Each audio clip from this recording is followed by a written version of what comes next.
back.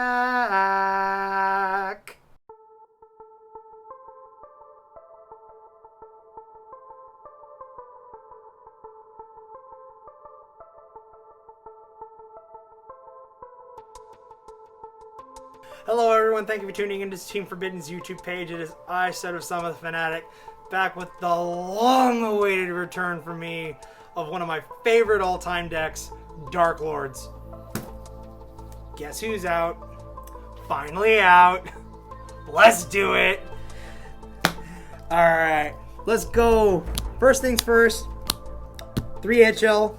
All the Dark Lords are in 3 classes. It's been a while since they've been on the channel, so I figure I might as well point them out. Ichil is basically one of the top class Dark Lords where they have an ability that can activate in the hand and an ability on the field which lets them pay 1,000 life points in order to shuffle any Dark Lord spell or trap back into the deck and gain that effect. Very important to note is if you choose to activate the Dark Lord Revival card, Dark Lord Contact, and you try to bring back Superbia with it, because the last thing that happens is the Contact going back into the deck, Superbia will miss timing, so keep note of that. Ichil's the most used one. Discard her and another Dark Lord card, draw 2 cards. Nastin is the next big one that we run 3 of, where his thing is you can just send 2 other Dark Lord cards from your hand to the graveyard and special summon him. Same thing.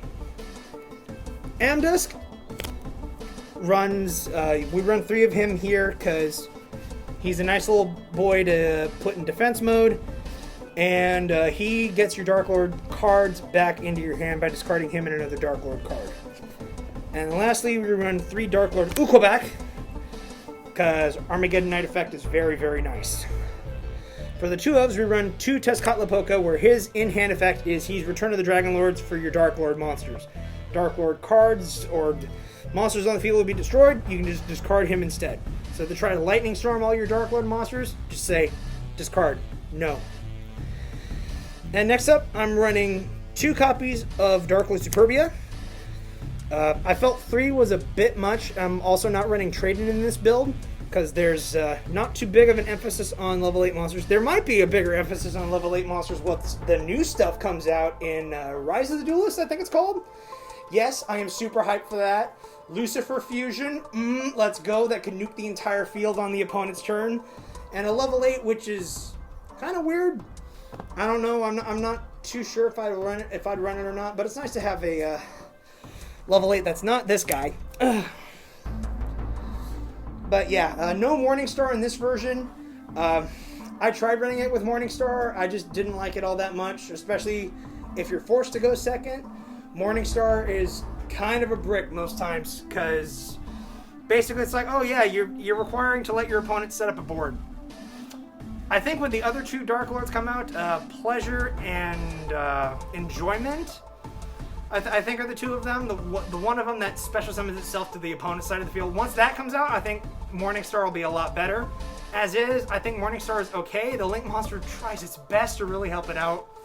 But in the end, right now, I think it's still not enough. So that's it for the monsters. Just Dark Lord monsters, nothing else.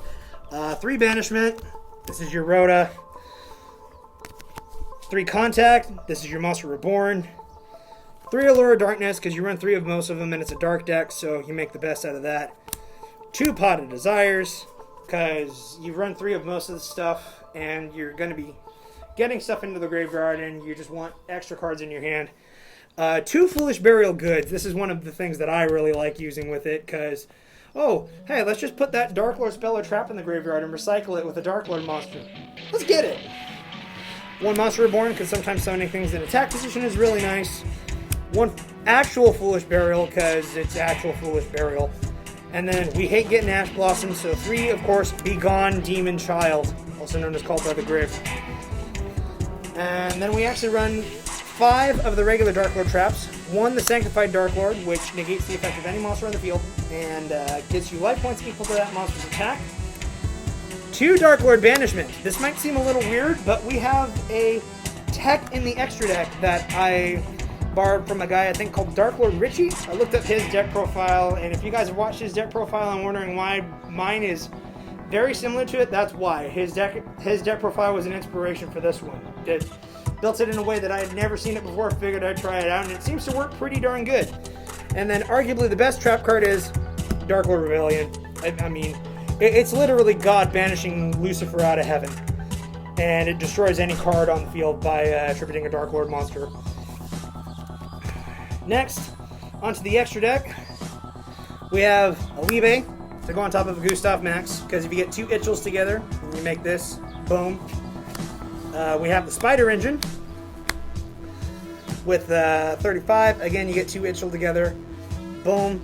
Make a rank 8, go into this guy, then go into 7 Sins, and you can do stuff from there. 1 Hope Harbinger, arguably the best rank 8 in the game, or second best maybe. 1 number 90, because you can just negate monster effects, and then stack this guy on top of it. Actually, the best level 8 in the game. Dingy Boy right here. Just summon it, send a card to the graveyard, and then just put the spiders on top. I also like having number 23 Lancelot. You're probably wondering, well, I'm not finished with the extra deck, but you're probably wondering, that's the last rank 8. You're probably wondering, where the hell is Zombie Stein? I'll be 100% honest. I'd run him if I had him. I do not have him anymore. Next up, here is the tech from Dark Lord Richie. Yeah, you're seeing that right. What does that text say on the... Oh, 2 level 6 monsters. Okay, so you can summon it out if you get 2 copies of Amdusk on the field. But, if you use a monster with a level that is owned by your opponent for the Ixie summon of this card, treat it as level 6. So you're telling me I do this and this, and I can make this guy. That's stupid. That's absolutely stupid, and it's actually really cool. I'm not gonna lie. I do have a secret rare version, but I forgot to put it in before the profile. I actually managed to pull it like right a week before we started filming this video. But because it's been a while since vampires have been on the channel, basically there's that condition, which is why we have it. Then we attach 1 material from this card, target 1 card your opponent controls, send it to the graveyard. So yeah, it's simple. You just send stuff to the graveyard. It's nice. And then it has the other effect as well. But we don't really have too much else that we can do. Oh, let's see. If once per turn, if a monster card is sent from the field to your opponent's graveyard by a card effect, or a monster is destroyed by battle and sent to your opponent's graveyard, you detach 1 material from this card, special summon one of the... Okay, so yeah, you can steal your opponent's stuff and do stuff with it. Still pretty good. Next we have Nightmare Phoenix, because generic back removal is generic. 1 Wee Witch's Apprentice, because sometimes you need that extra push, and I mean, all these monsters, they're frickin' dark. They're all dark. Every last one of them. Now, here's the card you've been waiting for. The card I have been waiting for. This card single-handedly fixes every problem the deck had before. Every problem. So it's like, okay, so any 2 fairy monsters. Alright, so if you have the high-level monsters, all of them are high-level. Oh, yeah, you link 2 fairies to make this in the graveyard. Oh, I have a high-level monster and I haven't normal summoned yet. Let's just banish 2 fairies and summon my Dark Lord directly from my hand that is normally dead. So good. You can run the best part, it's any fairy monster, so it doesn't even have to be a Dark Lord. You can run a Christia variant with this, and then just make this, banish him, summon Christia out. It's broken. And if that weren't enough, oh, let's see. Once per turn, you can discard any card. Search any Dark Lord card from your deck to your hand. This literally fixes everything. Oh, and it gains life points for fairies once per turn during the end phase. Who cares? The first 2 effects alone make this card perfect for the deck. So yeah, that's Dark Lords with the condemned Dark Lord, the condemned maiden, before she tried to get her assault back from God and corrupted her other 2 handmaidens. Next profile for this deck is probably going to come out a little bit later after Rise of the Duelists if I can get all the cards for it, because like hell I'm not going to try those cards. Yes, it's appropriate in this video because these are literally demons from hell. So yeah, if you want to see replays for this video, just leave a comment down below and let us know. Like, comment, subscribe, stay safe, and we will catch you guys later.